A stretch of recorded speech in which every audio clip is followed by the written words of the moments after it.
Hello, welcome to the Great Hall at the RSA, and to those of you online. My name is Oliver Burrows. I'm Director of Research here at the RSA.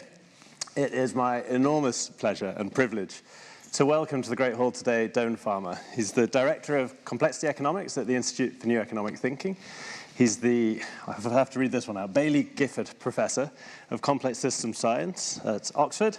He's the, I guess we should say, founding parent and pioneer of complexity sciences, and particularly their application to economics. And of course, he's the author of this wonderful new book, which we will get into in a lot more detail. If I could just add a personal note, I met Doyne 10 or 12 years ago at the Bank of England, where I worked for a long time as a policy economist. And in that line of work, you get to meet a lot of academics.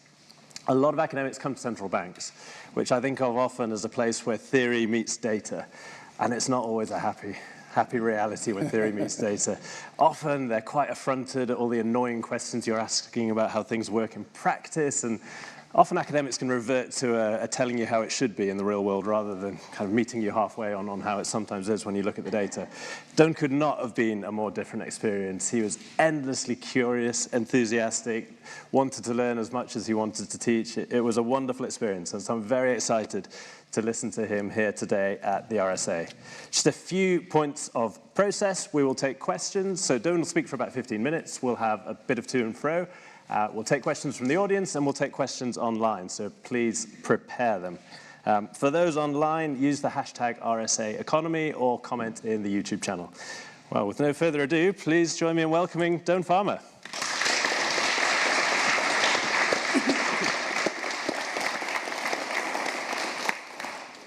Thanks. So I'm going to start out at a high level, and we'll let things unfold with the questions and the discussion later. But I wanted to really first look at things from on high and ask basic question, what is science good for? Why do we have science, and what does it do for us? And, I think for myself, of course, one thing science gives us is an understanding of the world. And I think that's really valuable in and of itself. But it also provides a practical underpinning that helps us understand technology better. If you look at my iPhone, there's lots of physics in this iPhone, and lots of engineering as well, but lots of fundamental science.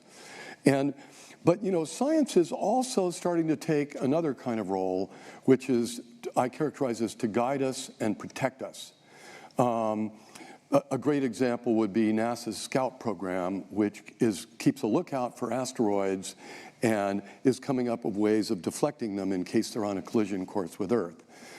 Something that could be an existential, could keep us all from dying. We encounter this every day with the weather. When I got up this morning, I looked at my iPhone to see what the weather was, to decide what kind of clothes to wear. And good weather forecasts help keep airplanes from crashing. But I think one of the biggest examples is actually climate change, which we think of as a big problem and so forth, but it's actually a huge tribute to science, because we're talking about something that's going to happen. Really, it won't start to fully feel its force till a century in the future, and that we detected long before there were any easy signs that it was even happening. It was theoretically discovered in 1911, but in the 70s, we started to become quite aware of it. So science, at least physical science, has done a great job there, I think, of alerting us about a major danger. Social science is a little bit of a different story. We do have social science. It's a great thing. It provides us with useful ideas about how we behave and how we reason in the world. Psychology gives us understanding that, helps us understand ourselves and the other people surrounding us. But social science still hasn't really reached the point where we have quantitative models like the ones I was just talking about. And that's particularly a problem for climate change, because after all, we understand physically what's going to happen, and we're on a course that we all know is not the best one to take, and yet we're having a very hard problem steering ourselves in the right direction. Now, a lot of these problems are underpinned by economics, and economics is, in a sense, it's made remarkable progress over the last century or so. it provides us with useful conceptual models for the world, but Oliver can correct me if I'm wrong, but the quantitative models aren't so reliable. There have been many examples of bad predictions, and you can have models that even make opposite predictions still in economics. You know, a good example has been austerity, where some of economists have argued that when a country like Greece gets into trouble, austerity is the only solution, and other economists have said that's actually the very worst thing you can do. And so major questions like that are still controversial. I think also sometimes we lose track of what the things in the economy are good for. What is their purpose? What is it they do? How are they supposed to help us? Like financial markets, from my own experience from spending 8 years as a quant trader, for us it felt frankly kind of like a big casino where if we made good predictions, we'd make a lot of money. And there are arguments to say that people doing that kind of thing are helping society out, but we need to really look at what is the financial market supposed to do for us. It's supposed to direct our activity. It's supposed to provide goods and services, or it's supposed to direct where we make that activity to provide those goods and services. And yet, all too often it feels like a casino where that's actually just creating instabilities for the economy as a whole. Now, in my book, I explore a lot of these ideas, but the core thing I do is talk about complexity economics, which is a new way of doing economics that's emerged over the last 40 years or so, but is really starting to come into its own because the time is ripe. It's coming into its own because we now have the computing power and the data and the understanding about human behavior to put all these things together into simulations of the economy, to create digital twins of the economy that we can do experiments with. We can say, well, what happens if we do this? Ooh, that doesn't look so good. Let's try something else. And I think we should be able to make models that will allow us to make predictions, cause-effect predictions about the future, conditional on our decisions, that could be much more useful than existing economic models. Now, this isn't something that happens easily because, well, my book is not about criticizing economics. It's really about an alternative. But economics, like, we tend to think of science as something that somehow is above the fray. Scientists are driven by the scientific method. They want to understand how the world is, and somehow science always works right. But there are many examples in the history of science, like, for example, the fact that continental drift, where geology was just stuck for centuries, well, not for centuries, well, at least for decades. I mean, the evidence became more and more clear that continents move. There was resistance because that was obviously implausible.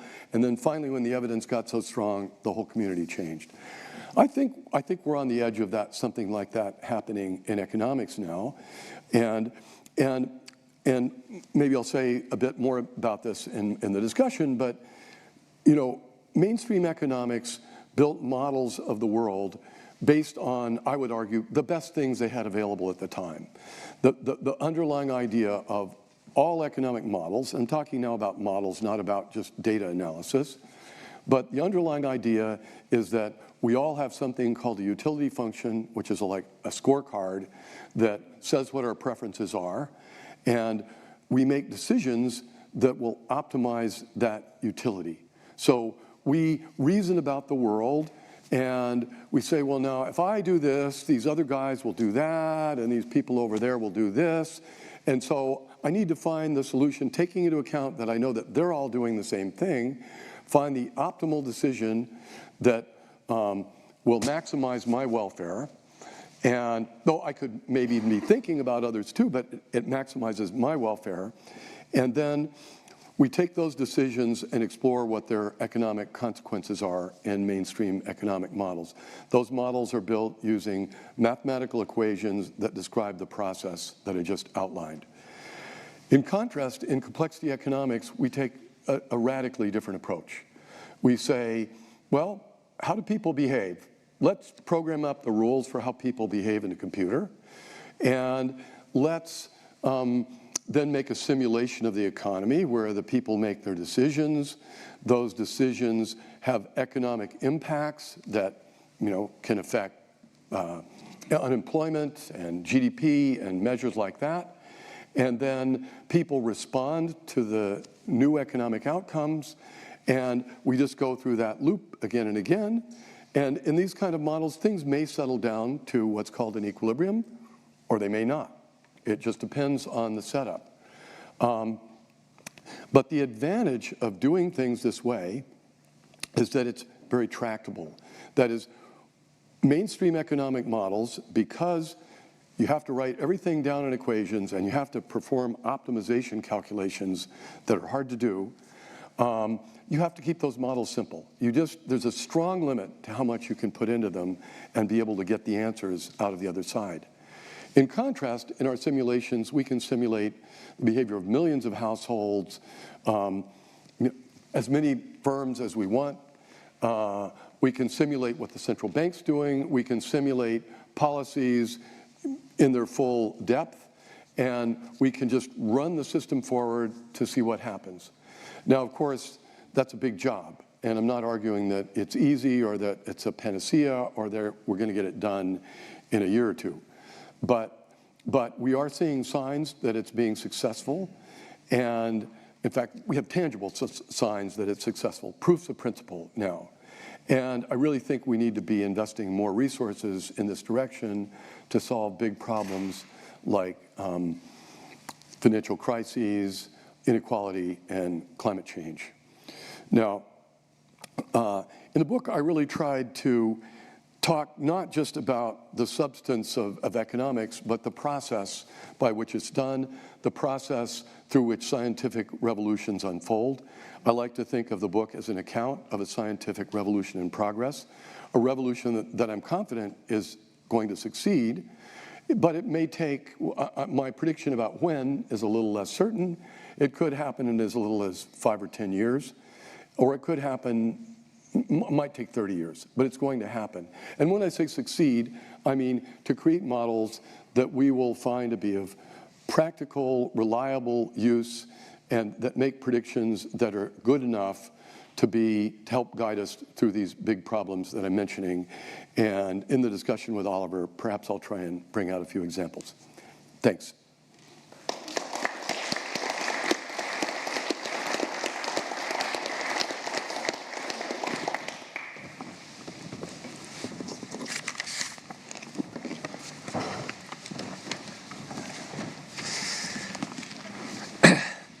Thanks very much, Doyne. What I didn't realize from the setup of the room was that I would be sat there staring at your shoes. Now, of course, anyone that's read the book might be wondering what Doyne has hidden in his shoes today, given his past history of hiding microcomputers in them. So we could start anywhere, but I think perhaps we start with the challenges, really, posed by taking such a different approach to problems that have been addressed with such a particular approach in the economics profession for so long. And perhaps we could say a little bit more about that. I mean, what's been your experience of taking what is ostensibly a very good idea to policymakers around the world? Well, let me distinguish policymakers and academics, first of all. Policymakers, we've had some reasonable success. We built an agent-based model of the housing market in Washington, D.C. about 12 years ago. And this model simulated what happened in Washington, D.C. housing markets in great detail with an ingestion of vast amounts of data. We knew every mortgage in Washington, D.C. during the period leading up to the housing bubbles. We know how many people moved in and out of Washington in each income and age bracket. We had a record of every house sold in Washington, D.C. by a real estate broker, including the initial offering price and the final selling price and all the quotes in between. We had information from the housing survey about what households actually do, what kind of houses do people in a given income bracket earn, what kind of houses do people in a given income bracket seek to buy. And so we put all this in a computer simulation and showed that we could do a reasonable job of predicting the housing bubble. and that if we just changed banking policy, that the housing bubble disappeared. And I should maybe put an asterisk, just say a little more about how the model worked. The model worked by just simulating all the things that happen when you buy or sell a house that anybody who's ever bought or sold a house is familiar with. We had a real estate broker, we had a bank, we had buyers and sellers and renters and houses of different quality. So we could do a simulation and see what was happening. We could let the markets go far out of supply and demand, which is what really happens in housing markets. Now that's a long-winded answer to that question, but we later then built a model with the Bank of England that Oliver was involved in building, and we addressed some practical questions like, at the time, we weren't allowed to use the word bubble, but we were in a housing bubble, and the concern was, how are we going to keep this bubble from spiraling off to infinity so that only the richest plutocrats can live in London? Or can we do something to damp it without causing a huge crash, which would have other really bad effects? So we built a model for housing markets in the UK, and in that model, we would see bubbles and crashes happening, and we simulated a bubble, and then at the top of the bubble, we implemented a policy that the Bank of England was considering to set the, loan-to-income ratio. Loan-to-income ratio, as I recall, at 3.5. 4.5. You think it was 4.5? Yeah, we need to change that in the book. Okay. Okay. So we put in the policy they suggested, and we tested it, and indeed, we were able to see that it did what was hoped. That is, the market neither kept going up, nor did it crash. It just kind of leveled out. And so we recommended that to the Financial Conduct Authority. I can't remember. Policy committee back then. Okay, Yeah. Policy committee back then. And we made the presentation, and I don't know whether it influenced them, but they did implement the policy. So that's just an example. Since then, there are about 8 central banks around the world that have these kind of models now that are very much derived from the same basic thing. There are even now some macro models. By a macro model, I mean a model that really tries to predict inflation, interest rates, GDP, unemployment, and so forth, and provides a testing platform for policies to keep the economy healthy. And so they're now quantitative agent-based models of the economy that every quarter output a prediction about what's going to happen next. The Bank of Canada is using one of these, and I anticipate some other banks will start to use them pretty soon. So with policymakers, I think we're doing okay. The Bank of Hungary has, for example, surprising given Orban, but the bank is actually independent, and they've done some amazing things with implementing these kind of ideas. But academia is a different story. In academia, there's been a solid wall against doing this kind of thing. Basically, the view is this isn't going to work. It's not the way we do things. You're not playing by the rules of the game. And so there's been a big pushback there. Though I am pleased that I managed to get an endorsement from Larry Summers and Andrew Lowe, both very good economists, on the back of my book. I noticed that. Yeah. Well done. I mean, we could go anywhere for the next level of detail on that, given your book. But I think one question I wanted to ask to follow up on that line of inquiry was the role of heuristics. When you introduce heuristics, and here you're talking about behavioral rules of thumb that people use as an alternative to the assumption used in economics for so long, as you described it, there's utility theory, and then there's this idea that we condition our behavior by looking into all possible future states of the world and working out the path of actions we can take to optimize our utility or future states, this rational expectations world. That, you have this wonderful cartoon of the wilderness of bounded rationality, where you've got a nervous economist standing on the edge who has one assumption for how everyone makes every decision in their lives. Wildly implausible, empirically. There's no way you could feasibly do this. And yet it's one assumption that every economist understands, every model embeds, everyone uses, and there seems to be an enormous reluctance to move away from something we all know is wrong into the wilderness as you describe it. Have you got any more reflections from your book on the ideas behind that cartoon? Yeah, I mean, maybe to just explain it a little more. Graduate students in economics who contemplate doing the kind of things we're doing are often told, beware of the wilderness of bounded rationality. Now, what does that mean? That means that rationality is a nice model because there's only one way to be rational in these models, but there's an infinite number of ways to be boundedly rational. Boundedly rational means someone that can't figure everything out, someone like me, and like all of us. And so you go, okay, people are, let me just maybe argue in favor of that promote. You might say, okay, we know that people aren't really rational. Why do economists use the assumption? They use the assumption because it's something they can solve, and it provides a reference point.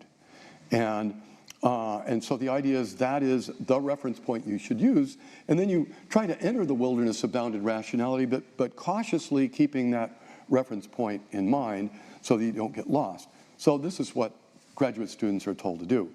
But some of us rebels have discovered there's another gate into the wilderness, which is to start by assuming, frankly, people are pretty stupid and do the opposite thing.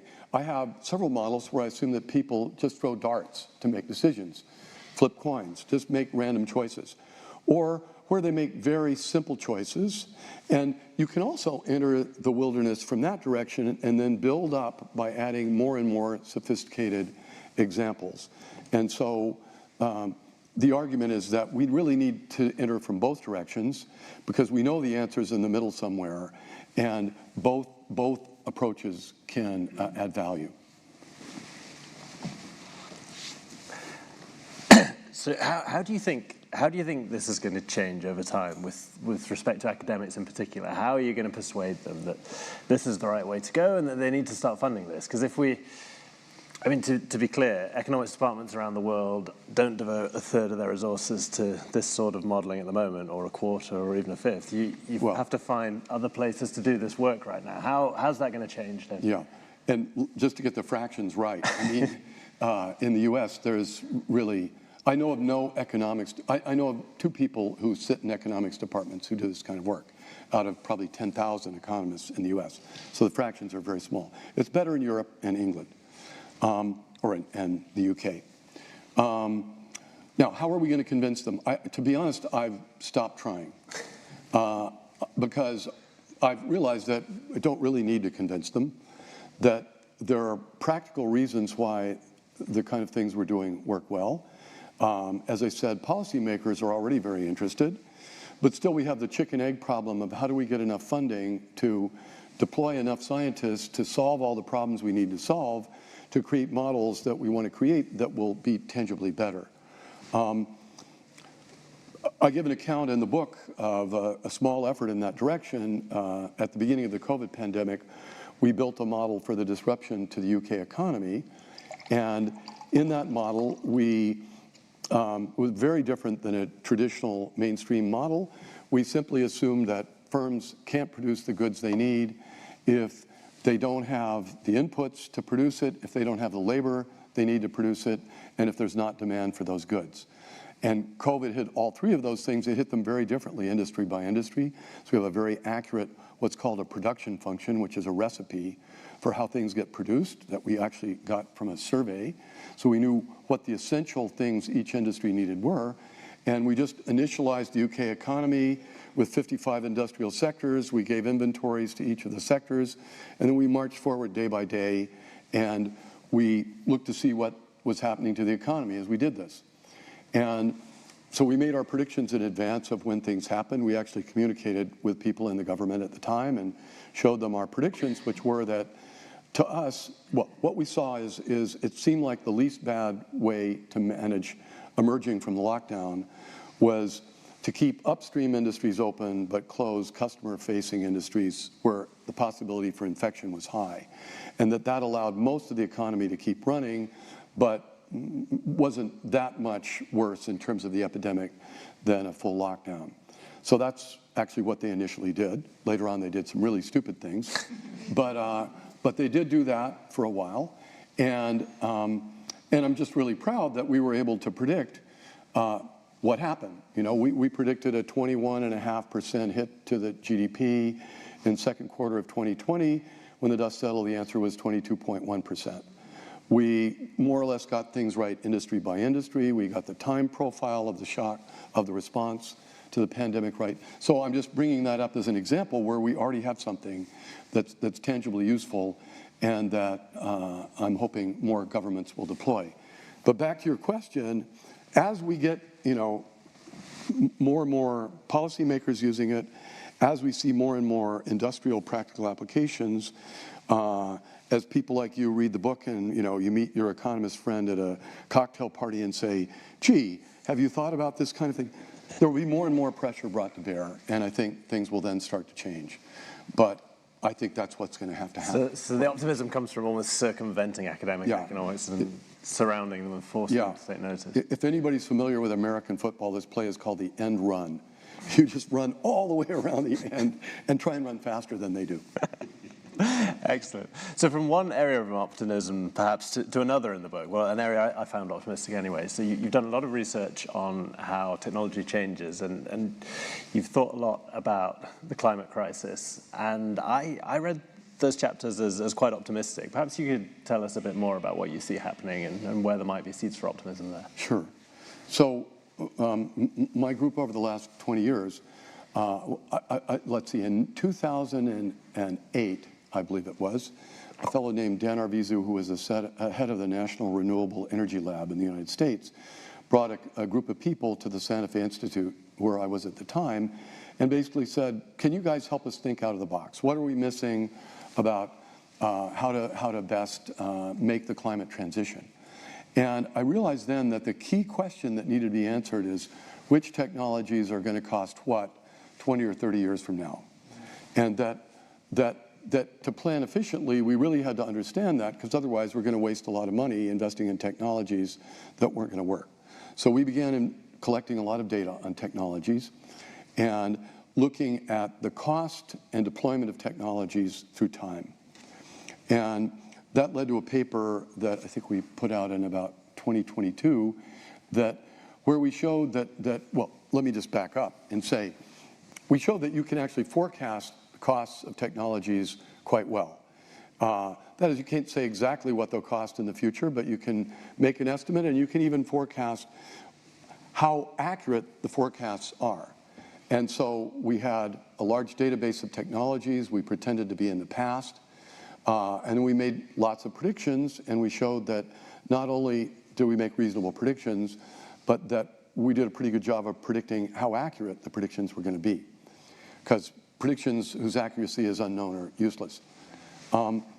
So one of the things we saw is that it looks like, well, solar energy has been getting cheaper at a dramatic rate.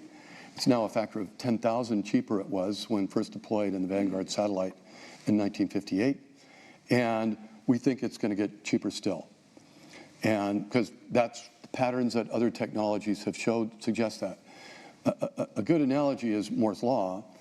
You know, in 1965, Gordon Moore said transistor density is doubling every 2 years, and that prediction turned out to be true, very accurate actually, for the next 50 years.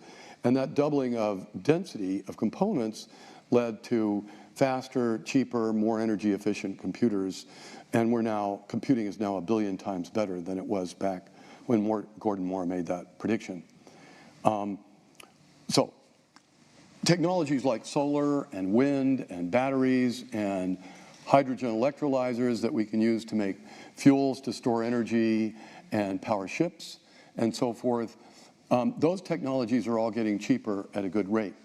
In contrast, fossil fuels, we discovered, cost about the same as they did 140 years ago. That is, there's a lot of volatility in the price. Oil can swing from $11 a barrel to $150 a barrel, but there's no overall trend that prices are going down. And so we're seeing something unique happening in the energy sector where we have technologies that have been dropping in price at the order of 6 to 10% per year for a long time, and will very likely continue doing so. And we've got the technologies we want to get rid of that aren't doing that. So this is really good news because it means that the wind is now at our back in making the transition. It doesn't mean that we don't need to do anything else. We do need to build out the grid. We need to keep putting supports for better ways of storing energy, but solar energy and wind can solve most of our problems. We also have been looking at the rate at which technologies get deployed. And the good news there is that there's something called an S-curve, where technologies increase in how many are deployed at an exponential rate and then eventually level out when they reach market maturity. And so we've collected data, once again, we have about 50 technologies in our database, ranging from monasteries to missiles, and mobile phones, canals, railroads, many familiar things. And they all follow very similar S-curves, remarkably similar S-curves, I must say. And we're seeing that those are predictable past a certain point. Once you get far enough up the S-curve, you start to be able to predict where it's going to land, and you can certainly predict what pace it's going to unfold. And because it's an exponential change, it means that it's small and it's small and it's small, and then suddenly it appears on the stage and becomes a major player. And I think we're about to see that, so that I predict most of the energy transition will happen in the next 2 decades. And that will land around 2 degrees. It's very nice to end most of this discussion on a positive note. So I'd encourage you all to get questions ready. We'll turn to questions in just 1 second. But if you don't mind, Doyne, I wanted to ask you a slightly more personal question. Okay. One of the things I liked most about your book is it's a history of a revolution, as you say. It's a kind of a plea for us to think more imaginatively about how we do economics. It's a roadmap for how we should do that, but it's a personal history as well. There are lots of stories there of where you were when you came up with ideas and how it came about and who you did it with. Lots of nice references to your collaborators. Is there a particular piece of research that you're most proud of when you look back at this fantastic career? I mean, there's lots to come yet, I'm sure, but there's a lot of history here. That's a bit like asking me who my favorite child is. It's hard to say. I don't know if I've done many things. I mean, I'm very proud of the work I was just talking about, which I think may be, in the end, the thing that's most important to humanity, because I think it will allow us to reframe the climate changing, the energy transition and climate change as, rather than being a burden, as an opportunity. But in terms of the conceptual stuff and how it's contributed, I think the story I told about our COVID model would be the other example I would single out. That was really nice. Thank you. So I'd love to open to questions from the audience now. We've got one hand's gone up very quickly over here. We've got a few more. We are going to try and take 2 or 3 questions. Is that right? Okay, so can we start with this lady in the checked shirt on the front, and then we have 2 questions over here. A man in the blue shirt and I think a white shirt. I've been quite involved in a network of trying to get people in the world of organization development to accept complexity as opposed to you can manage change, for example. How confident are you that you're going to spread the word of complexity in your field? Well, could we just collect a few more? Yes, sure. Package them together and answer. I'm just pencil grab my pencil. I'll take some notes for you, if that's all right. Sorry.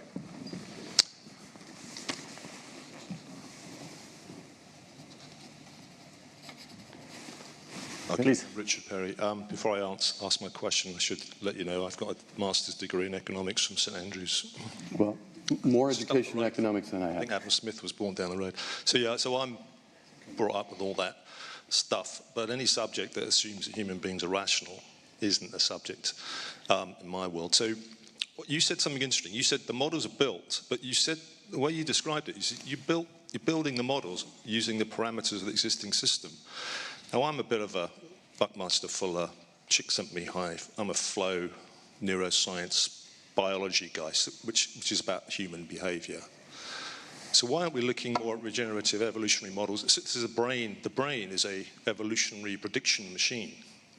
So I would ask you, we shouldn't be looking at what do you call it, invisible hand. That's been pickpocketing us for years. We should look at the visible heart. So what I'm saying is, based on how the brain actually works and biology and flow and high performance of how people really work, we should stop trying to make sense of chaos, and we should become like a windmill or a special forces character who are so good at something, they just engage. So whatever the wind is doing, the windmill does its thing. And I'm bringing in quantum computers. So instead of trying to model something and saying we move from A model to B model, we should just be in a constant state of, I don't even know what the word is. It's not chaos. It's just a quantum computer which just constantly changes to regenerate and evolve to whatever the situation is. So problem solved. That's my thinking. So I'm just keen on your thoughts. Right. And then this gentleman on the front row, if that's okay. Oh, sorry. So I've got a similar question. It goes back to Adam Smith again. And I love your idea of applying better understanding of complex systems to practically anything, right? And I've read your book, loved the book. But what I don't get is new principles about complex systems, right? It's all in terms of models, but you must be modeling principles. So, for example, I've always been fascinated by Adam Smith's invisible hand, right? It seems to me miraculous that the self-interest of the, whatever it was, the butcher, the baker, the brewer, nevertheless results somehow in an emergent property that is good for the whole economy, right? And have you, in the course of your results, have you come across any kind of principles which kind of explains how that works? And could that sort of principle apply to different complex systems? Kind of my question is, I think, reiterating what you say, complexity theory doesn't seem to have advanced for about 50 years. You know, it looked really good for about 50 years. People like Stafford Beer, yeah, cybernetics and so on, and seemed to hold massive promise. But now, if I was to read, I've been trying to find a textbook on complex systems principles. Can't find one. Yeah. So maybe I'll take the questions in reverse order. So I would challenge what you've just said. You know, there's been a lot of progress in complex systems over the last 50 years. It may be, we can't say in, you know, some neat, tidy mathematical set of equations what the underlying principles of complex systems are. But we see them at work all the time, and we know more and more about how to model them effectively. You know, for example, the theory of evolution is one of the principles of complex systems.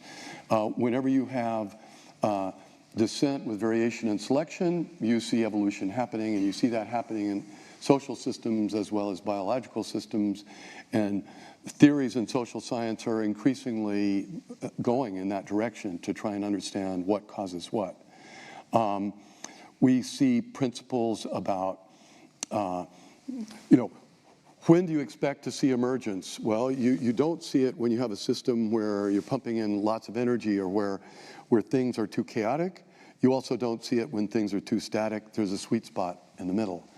So there's some broad qualitative principles, but I think where we've really made progress is just in methods.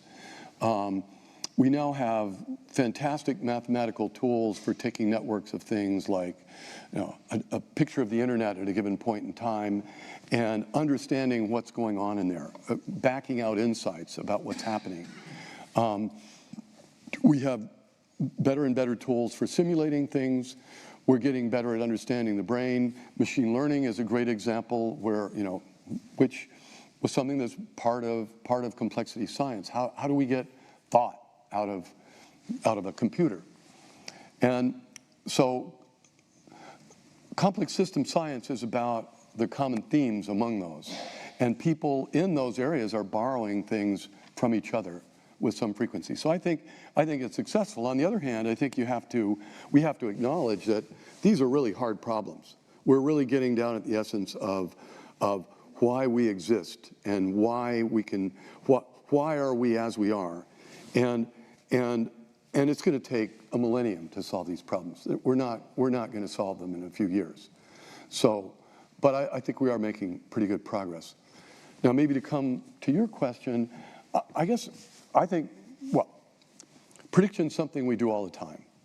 And we take it for granted. Like, if I go, oh, I'm thirsty, then I think, oh, there's a glass of water over there. Then I start to move my arm. Well, what am I doing? I'm making a prediction that if my neurons fire in just the right way, my hand will be able to grasp the glass, and I will be able to pull it to my mouth, tip the glass, and take a drink of water. Predictions are happening all along the course of that. They're the essence of what animals do and what makes animals different from plants. And so we do that all the time as organisms. We make predictions all the time in the physical sciences. We couldn't go to the moon without very detailed and accurate predictions. And we try to do it for society, but we aren't as good at that part yet. And that's what we need to get better at, because we really do need that guidance. Because if I tried to grab the glass like this and spill the water off, that's more or less the way we go about running our collective management. Pardon me? Children do what you said as we grow up. Yeah, good point. And then the first question was about how confident you are in converting people to the idea of complexity, I think. Yeah, well, I'm confident that we will eventually convert people. I think the question is about the timescale. And as I said, it could be, I think we're already starting to see it happening. The models I mentioned that exist in central banks, there was nothing in central banks a decade ago. And so we're seeing progress happening.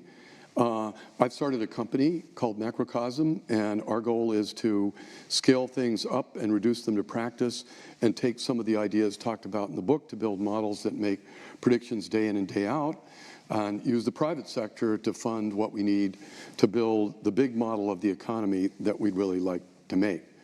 Really, the collection of models of the economy that would describe the whole economy. And I think we can make very tangible steps in less than 5 years to do that. We've got a lot of questions coming through online, so I will take another round from the audience. But if you don't mind, let's go to one online. This has recurred a few times online, actually. Is there any way of measuring complexity in a single number or set of numbers? And if so, please write down the formula. Yeah. So there have been many papers written on that question. But I think the conclusion of the field is that those papers help us conceptually think about what emergence is and help us also understand the difference between complexity and complication. By complexity, we mean something that might or might not have a lot of moving parts. But we can one of the things we've discovered is you can have very complex patterns, very complex phenomena that actually have very simple causes. And that's one of the fascinations in the field. But I think in the end, the feeling of the community was it's a bit like pornography. As Judge Stuart Potter and the Supreme Court, there was a famous case where the Supreme Court was asked to define what pornography was, and he said, I don't know, but I know it when I see it. And that's roughly how we deal with that question, I'm sorry to say. Right, out to the audience. There's a lady in a blue and white hoop top here. There's a lady in the back row.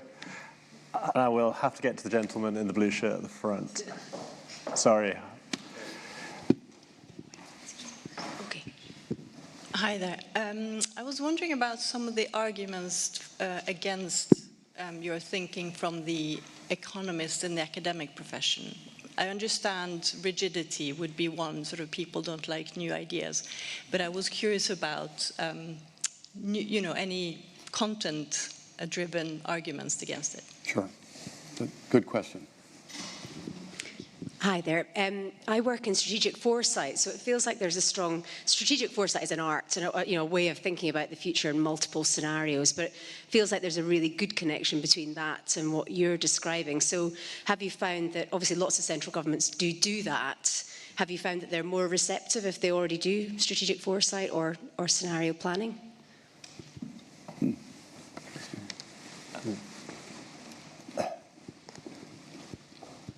Hi, thank you. Great book. I'm going to ask you about page 264, which is the role of government. I just wanted to make a couple of observations. One is chaos is probably the wrong word, I would suggest to you, because chaos in its root means without form, right? And I would, as a physicist, I would think about Brownian motion, for example, as a truly chaotic state. And I was just thinking about the anomalous precession of the perihelion of Mercury. That was 1859 when that was first thought about. Einstein didn't start to think about that or proof of how to deal with it until 1915. I'm just wondering, we won't have to wait as long, will we, for the complexity models to work? I mean, on the point of complexity, computational fluid dynamics is working all the time, isn't it? In aeronautics, jet engine design, Formula One, to make predictions. But you say in the book you have a data problem sometimes, collecting the information to put into the models, to come to my question.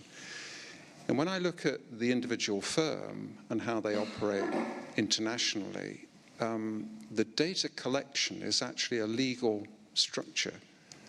So I'm wondering if you can, my question is whether you can bring together in the thinking the complexity modeling and prediction, the legal frameworks to collect the data of individual transactions and the firms and so on and so forth, whether you can bring that, whether that could help solve the data problem.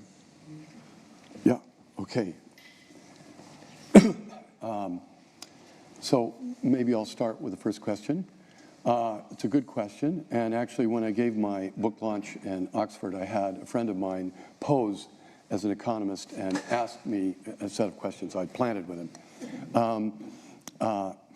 But there are several very legitimate challenges. One is, the first challenge would probably be, well, what you're doing is ad hoc, meaning you're just pulling assumptions out of the air. And it's related to a question of, well, how do you decide which heuristics to use when? So I'll just kind of go through the questions and answers one at a time. So that question, well, I would argue that if you look at the models I discuss in the book, in most cases it's pretty obvious which heuristics to use. You know, if you're trying to model a fundamental trader, what do? They buy undervalued assets. They sell overvalued assets. And there's a little rule you can write down for that. Have another model where we're modeling banks who use leverage. And how do the banks set their leverage in the model? Well, they follow the rules that they're told to follow under Basel II. And so there's a rule that if the predicted volatility is low, you're allowed to raise your leverage. That is, you're allowed to borrow more money and take more risk. And if volatility is high, you should lower leverage and take less risk. So that's a second heuristic. And once again, how do we put that in there? Well, that's what people have to do by law. And then a third heuristic in that model is how do people predict volatility? Well, they predict volatility by taking an exponential moving average of the volatility over the last couple of years, and they use that to predict future volatility. It works better than anything else we have. So those are all heuristics, but they were just the assumptions of the model. The only other assumption in that model is actually that supply equals demand, which I like to joke is the dodgiest assumption. So Okay, so this is how I would respond to an economist who was asking me that question about. The other one kind of relates to the question about principles. What are the principles that we're trying to get at? And it's true that the principles are very big. On one hand, principles like evolutionary selection and so on. There's no set of principles leading to simple mathematical formula like are used in mainstream economics. You write down a utility function, then you use calculus to maximize utility and so on. We don't have a simple, easy to apply formula like that. And that, understandably, causes a certain amount of vertigo among economists. People would rather have a more prescribed way of doing things. An economist would also say, well, simulations are fine, but we really want to understand what's happening. How are you going to do that in a simulation? And so there I say, good question. This is a challenge. We have to really work at it, because as a simulation model gets big, it can become a black box, and it can be hard to understand why it's doing what it's doing. So you really have to build the models in a way that they're transparent, that you provide lots of stethoscopes to see what's actually going on inside the model. You have to do things that would be more familiar to biologists. You do knockout experiments. So, well, let's change this part of the economy to put in something really simple. Does that change what we're seeing? If it doesn't, that's not the cause. If it does, aha, maybe we need to look into that more. So you have to really work hard to do that. So while I agree that equations are easier to understand than simulations, on the other hand, I think at the end of the day, it's more important to have a model that has more realism and that we're confident matches the world than to be able to easily understand what's going on in the model. The economy is a complex thing, and it's inherently, I think, hard to understand. I could actually probably go on in this vein, but I'm worried I could spend the rest of the evening on that question. The second question, I think, was about strategic foresight and long-term strategic planning, and whether that's fertile grounds for this sort of stuff. Yeah, and I think I'd say yes and no. I think on one hand, there's a straightforwardness to how we do this, but on the other hand, it's a lot of work to do it at a level where the model gets good enough that you can really rely on its answers. And so one of the reasons we're pushing on what we're pushing on now is because if we can build a micro-macro model that has individual households and individual firms and models their interaction to see the emergent phenomena of the economy, like unemployment, as the level of unemployment is an emergent phenomenon because all those interactions, we can take one context and work on it for a long time and get pretty good at it. It's harder to deal with, and this may relate back to your question as well, it's harder to deal with one-off things that are bespoke in the way they're going on. It can be done, it just takes some resources. And each problem does require some resources to put the building blocks in a good enough way to be really useful in any quantitative way.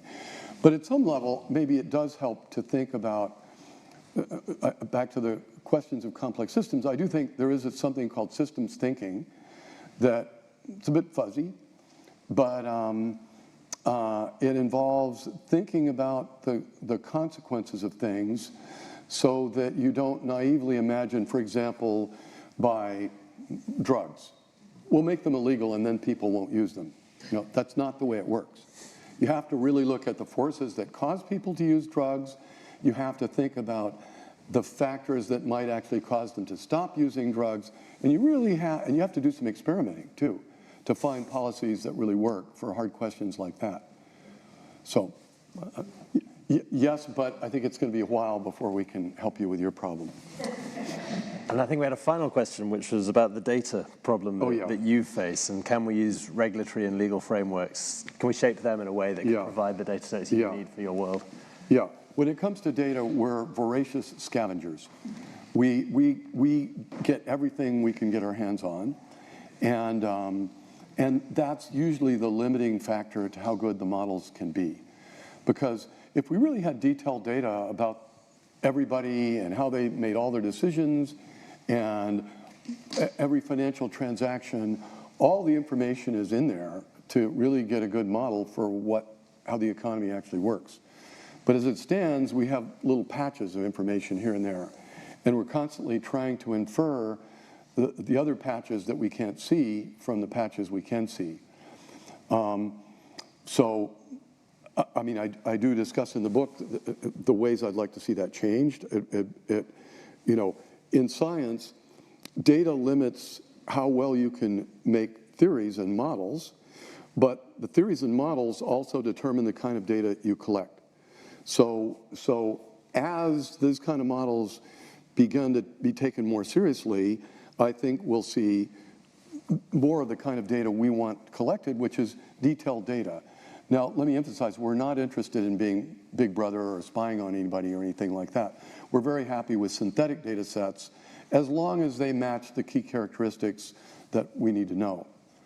But back to that question, I mean, I had a great conversation just a couple of weeks ago with somebody at the Office of National Statistics, I think the head of research there, who had read my book and was enthusiastic about supporting complexity economics and asking them what other data could we collect and how can we help use the data they have. And that's just the kind of thing I want to see happen as a result of this book. We collect a huge amount of data we don't use. Yeah. And Google, one of the engines of the Oxford English Dictionary is Google's large language model. Yeah.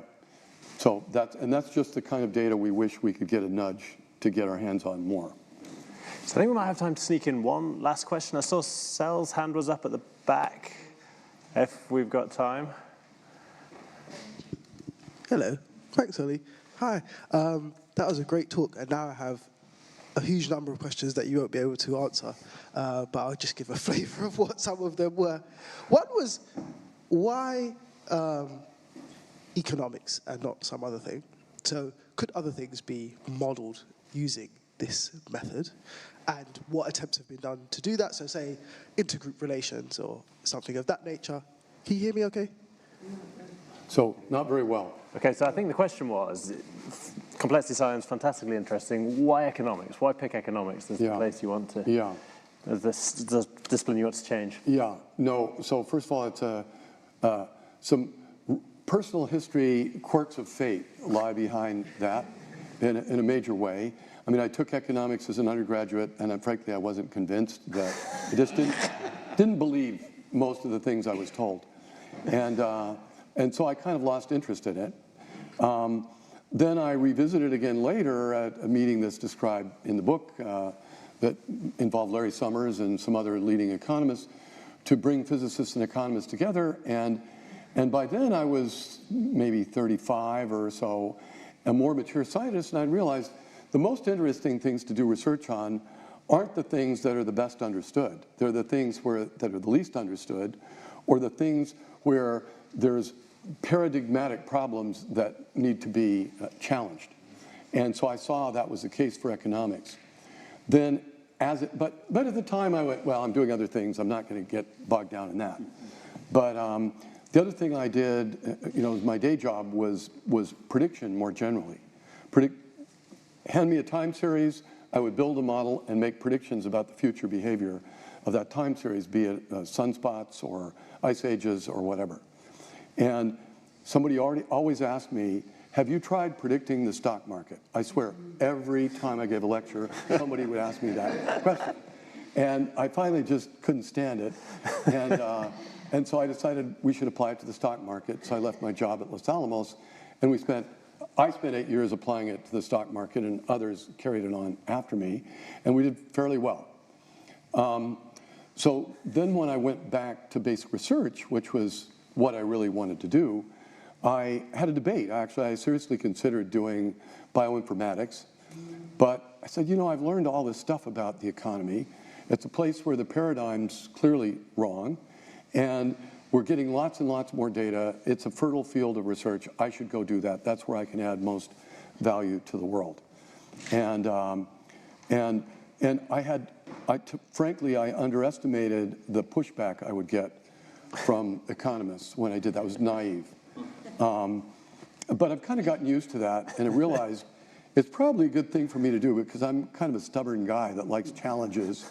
And now the resistance just rolls off my back. And besides, I'm getting to do what I want to do, so I'm not complaining. So that was a bit of a long-winded answer, but that's how I came to do economics. Now, it's needed in many other areas, and my colleagues at Santa Fe Institute are working on problems in complex systems in many other areas, in biology, even as wide-ranging as history. One of my colleagues there has been collecting data on historical events and civilizations and trying to turn history into a science. So using ideas from complex systems. So lots and lots to be done. A wonderful personal note on which to end. I hope you all join me in thanking Doyne very much.